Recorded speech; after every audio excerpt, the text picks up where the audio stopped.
மதுரை வண்டியூர் சக்கிமங்கலம் சாலையை இணைக்கும் பணிகள் நடைபெற்று வருகின்றன. இந்நிலையில் சாலையின் இருபுறங்களிலும் 1 கிலோமீட்டர் தொலைவில் பள்ளங்கள் இருப்பதால் வாகன ஓட்டிகள் அச்சத்துடன் சாலையை கடந்து செல்கின்றனர். இதுகுறித்த கூடுதல் விவரங்களை நமது செய்தியாளர் ஹரிகிருஷ்ணன் வழங்கிய தகவல்களை தற்போது பார்க்கலாம். வண்டியூர் சுற்றுச்சாலையிலிருந்து சக்கிமங்கலம் செல்லக்கூடிய பிரதான சாலையை இணைக்கும் வகையில் தான் இந்த பாண்டியன் கோட்டை பகுதியில் ஒரு 1 கிலோமீட்டர் தொலைவிற்கு சாலை அமைக்கப்பட்டிருக்கிறது. இந்த சாலையில் பயணிப்பது என்பது ஒரு திக் நிமிடங்களாக தான் இருக்கிறது. ஏனென்று கேட்டால் இந்த 1 கிலோமீட்டர் தூரத்திற்கும் இருபுறமும் செயல்படாத கல் குவாரிகள் இருக்கிறது. ஏறத்தாழ ஒரு 30 ஆண்டுகளுக்கு மேலாக செயல்பட்ட குவாரிகள் சமீப ஆண்டு காலமாக இங்கு செயல்படவில்லை.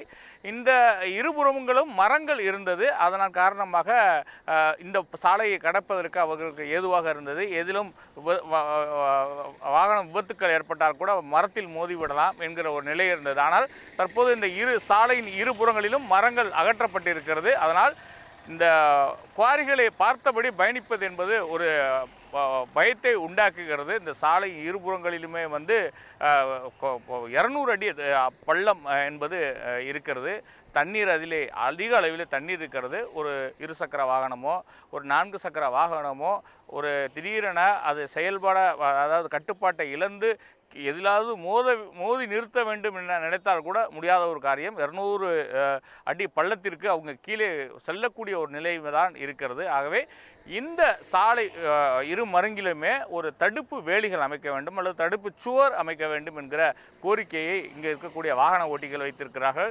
மிக முக்கியமான பிரதான சாலை. இந்த சாலையை விட்டால் அவர்கள் ஒரு 5 கிலோமீட்டர் அளவிற்கு சுற்றித்தான் வர வேண்டும். கருப்பாயூரணி என்னும் பகுதிக்கு சென்று அதன் பின்பு தான் வர வேண்டும். ஆகவே இந்த 5 கிலோமீட்டர் சுற்றுவதற்கு பதிலாக இந்த சாலையை அவர்கள் அதிகம் பயன்படுத்துகிறார்கள். நிமிடத்திற்கு 100 வண்டிகளுக்கு மேலாக இங்கு செல்கிறது. 2 சக்கர வாகனத்திலிருந்து கனரக வாகனங்கள் வரை இயக்கப்படுகிறது. குறிப்பாக பள்ளி வாகனங்கள் நாம் இந்த நேரத்தில் அதிக அளவு காணக்கூடிய ஒரு காட்சி என்பது பள்ளி வாகனங்கள் அதிக அளவில் இருக்கிறது. பள்ளி குழந்தைகள் இந்த சாலையில் தான் பயணிக்கிறார்கள்.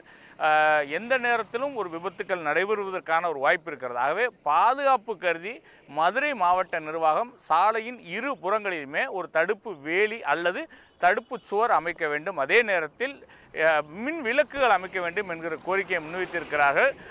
மிகுந்த ஒரு அச்சத்துடன் பயத்துடன் தான் இந்த 1 கிலோமீட்டர் சாலையை கடக்க வேண்டிய ஒரு சூழல் இருக்கிறது. ஆகவே விபத்துக்கள் ஏற்படுவதற்கு முன்பாக மாவட்ட நிர்வாகம் உரிய நடவடிக்கைகள் எடுக்க வேண்டும் என்பதுதான் இப்பகுதி மக்களின் கோரிக்கையாக இருக்கிறது. ஒளிப்பதிவாளர் திருப்பதியுடன் செய்தியாளர் ஹரிகிருஷ்ணன், நியூஸ் 7 தமிழ், மதுரை.